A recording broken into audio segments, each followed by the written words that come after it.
अस्सलामुअलैकुम की हाल है सज्जनों तो मित्रों तो बेलियो ठीक हो। मैं सलमान भट्टी मेरे सलमान भट्टी ऑफिशियल अच्छा सज्जनों तो मित्रों बेलियो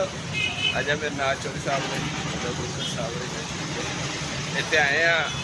अपने प्लाजे से आए हैं बाहर है मैं बाहर आया जरा मैं अभी मजा आएगा ना भिड़ो माल की दे रहे हाल है ये मंदिर कैसा मंदिर है ते बाहर आए हैं तो बाहर इतने वीजे का पता करन आए हैं पैसा ही पैसा होगा चोरी वीजे वाले नहीं अजे आए पता नहीं कितने टुर गए घर छड़ के टुर गए निकल लौड़े पहली फुर्सत में निकल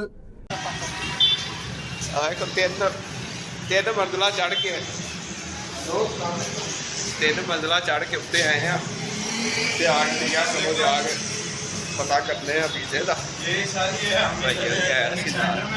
कल हो रही है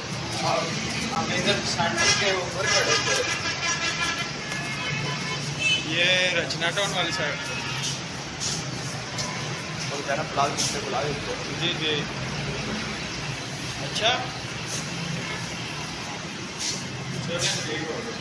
हम इधर आए थे प्लाजे के ऊपर आए हैं ये प्लाजा जी प्लाजे के ऊपर आए हैं इधर वो कहते हैं ब्रांच बंद करती ईद तो बाद शुरू होएगा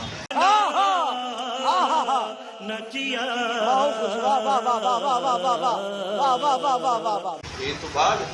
बड़ी छोटी तो बाद बड़ी वाह क्या सीन है वाह क्या सीन है और पोस्ट सही होता है छोटी तो बाद या बड़ी तो बाद करता है और भाई ने पूछने लगे ठीक है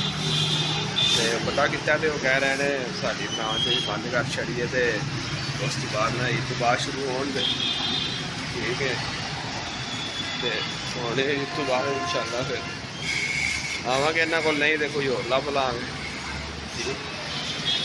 मंदिर क्या अच्छा है सारा स्टाफ भी बाहर